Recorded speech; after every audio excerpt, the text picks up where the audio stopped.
The seasons really are changing here at Wild Patch Homestead down in southwest Victoria, Australia, and we are enjoying it. We are getting lots done in the garden, slowly but surely. We're not rushing, but it's nice to get some things in the ground. Thought I would do a progress shot. So I have planted my first things in my garden rows. So this is row 9 and it's going to be my berry row. So I just put in a couple of black currants. Now I bought one and it had like this little offshoot. So I just cut that off with a couple of big roots and we'll just see if it takes. I also got to finally plant out my rhubarb crown that I picked up maybe 6 to 8 weeks ago from a nursery. And I would just probably like 2 more rhubarb crowns in the ground. I'm just showing off my black currants. They have started to get some green on them since this video. All the little things are starting to sprout. So this little one here, which I know you can barely see, it's like a nub in the ground. It hasn't done anything so far. We've planted our vegetable gardens in an old pasture. So it was like a paddock for cattle and we decided to buy a new whippersnipper. This one's got a blade attachment so it can cut right through that pasture. We're not going to buy an edger at this stage. We're just going to try and use the blade to cut into the side of the beds. So far it's worked quite well. We're thinking it's looking quite neat and tidy. So today we were just tinkering around. Tim's working on the blade, which was quite a debacle. I'm just potting things up and we got to allow our compost delivery. So I've been working on getting all of our seeds kind of potted up into bigger pots and it's working out quite well. Now the weather's warming up, we're getting a lot more life into everything. But we did have a random frost that killed honestly hundreds of my seedlings because it wasn't forecasted. I've been keeping an eye on the weather and that was a bit disappointing. I have a bunch of carrots. They're all the same variety, which is called All Season. And I've got some from Happy Valley, The Seed Collection, and D&H Seed Harvest Co. So I'm going to get those planted out today. Like I said, I've got the compost and I've got a row. I wanted to put garlic in, but obviously I've missed the season well and truly. And I'll try that again next year. But for now, I would like to get it in this row 8. So we still haven't finished, building the row with the mulch. But at the moment, I would like to do probably 3 trenches and get a handful of seeds in. It's just going to be this end of the row. It's my first succession. I know carrots are super cheap to purchase from the store, but for us, it is a staple crop and it is something that we like to grow ourselves. We know it's going to be organic then. We know how it's grown, how it's packaged. It's got 0 miles on it, or kilometers, whatever you want to call it, with transport. And yeah, we just personally think they're just superb. We've always found them easy to grow. I'm curious to see what it's going to be like here. I've never had any trouble growing carrots. I'm a little concerned it's going to be too wet. I also want to get potatoes in, so we'll see how that goes. But yeah, I'm not used to this much rain, so that's just something new for us. We'll see how the carrots and potatoes go. Otherwise, I might need to consider something else. But I don't know, just give it a crack, I guess. Funny enough, I've been so organised, and yet I planted these carrots in row 7 instead of 8. But that's okay. I am only human and I do make mistakes, and you know what, we're still going to get fruit out of this, so it really doesn't matter in the end. Note to self, don't wear hair out near the beehive because I just walked into their flight path. I got one stuck in my hair, but thankfully I didn't panic like the last time I had one stuck in my hair, which means it was able to get out. I do find if I panic, they burrow right into my scalp and I get stung. And last time I got stung on my under here, and I had a big swollen thing for about 3-4 months. Anyway, okay, the bees are very active at the moment because the golden wattles are flowering everywhere. So yeah, that hive, like I've mentioned before, is very strong. we need to get that leveled up.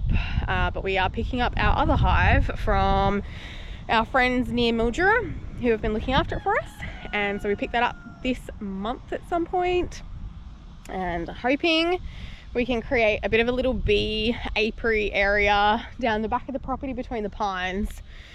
That's the plan. Before we get stuck into planting potatoes, here's my strawberry patch. Actually, I'm gonna pop some compost in these trenches, I think. Just a little bit.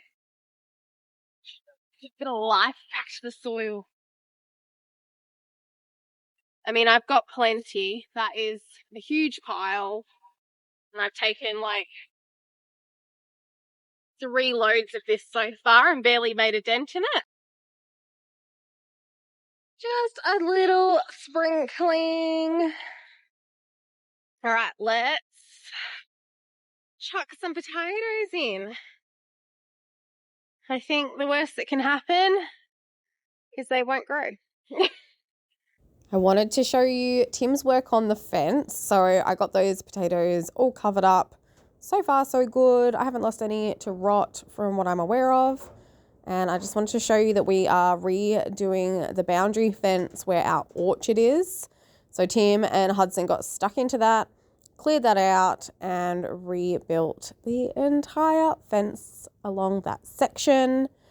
And it was a big job because we've got the 2 dogs and there's no backyard on this property. So we had to be really vigilant on watching where they were. Yeah, that's a main road there as well. So it's not like a crazy busy main road, but we get like pockets where there's just heaps of trucks. We have a lot of plantations around us. So we do have to be really conscious of that. I know Pepper managed to get through the fence one day since we've lived here. There was a bit of a gap in it and she's a bit smaller than Nigel, our big dog. And we noticed that she was on the highway, which is a bit scary. We have decided to use brand new materials for all of the fences on this property. So these are new posts. We've got brand new wire as well. So we used chicken wire on this section because we're going to have chickens and ducks contained to the orchard. We've got new tension wire. We tried using some old wire to tension, but it just snaps. It's just not worth it.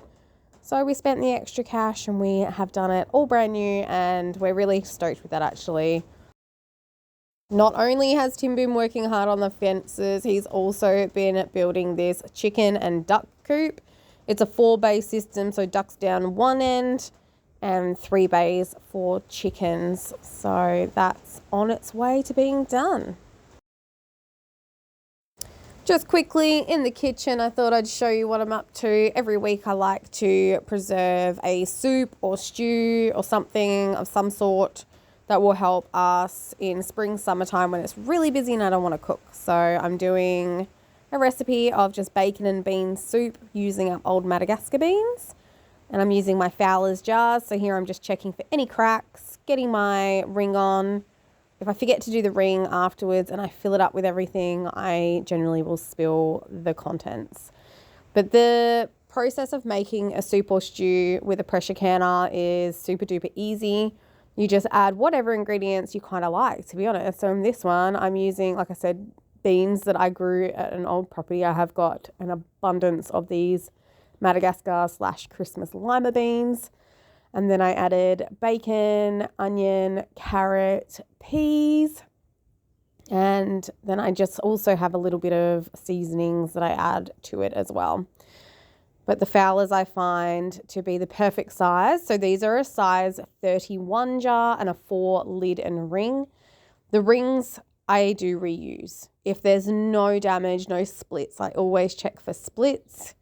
But as you can see, they've got this slight little point on the edge and you just want to make sure that there's no twists and turns in the ring. And yeah, I just find them really easy. It's a good size dinner. This would probably be perfect for 2 of us with maybe some noodles in it as well. So I have like healthy noodles, but you could use 2-minute noodles, whatever floats your boat. And they're just a really quick and easy dinner for us. Once I've got the consistency that I want, I just top it up. So I've got 1 inch of headspace I do use the tool for that just to check. I did debubble them as well. And then I wipe the rims. When I'm using meat, I will use vinegar on a bit of paper towel.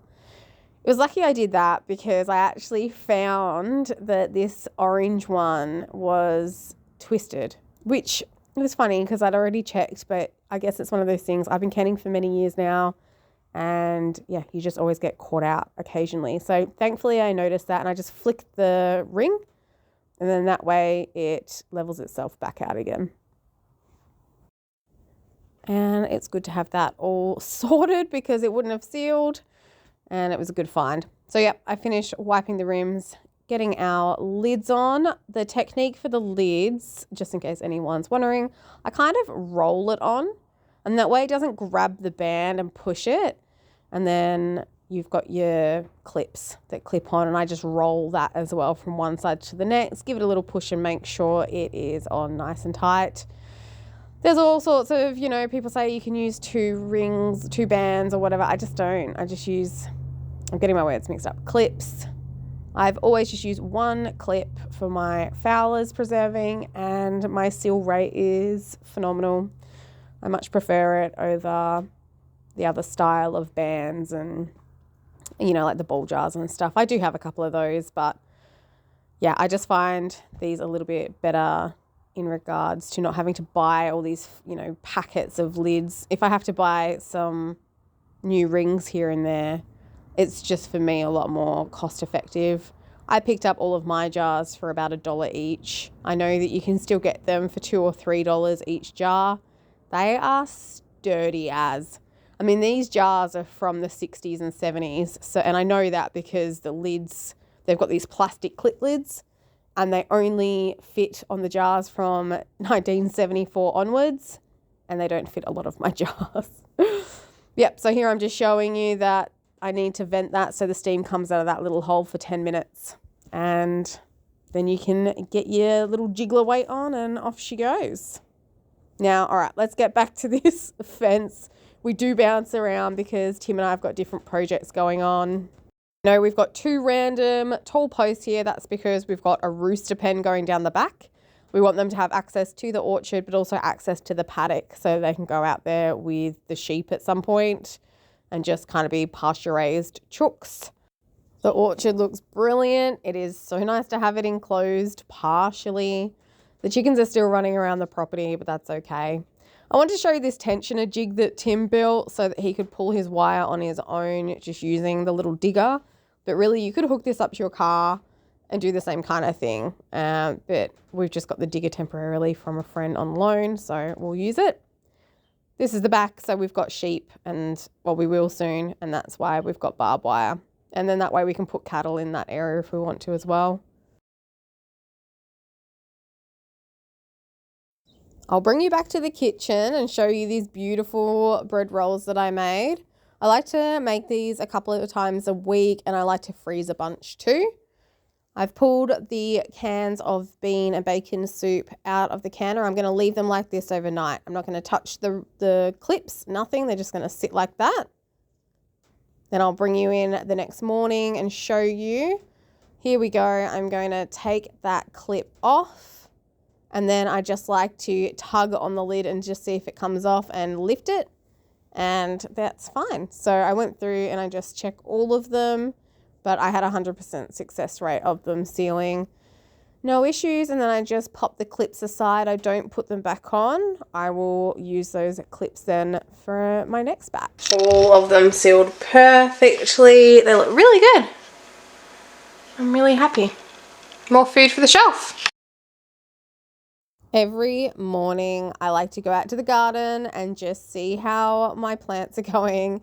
So today I'll show you the orchard, and we're starting to get some life showing. You know, the trees go dormant during winter, and so they all look dead, and now they're starting to get leaves and buds, and this fig tree's got little figs on it. It's just super exciting. Chickens are loving it, but I'm loving it more, I think.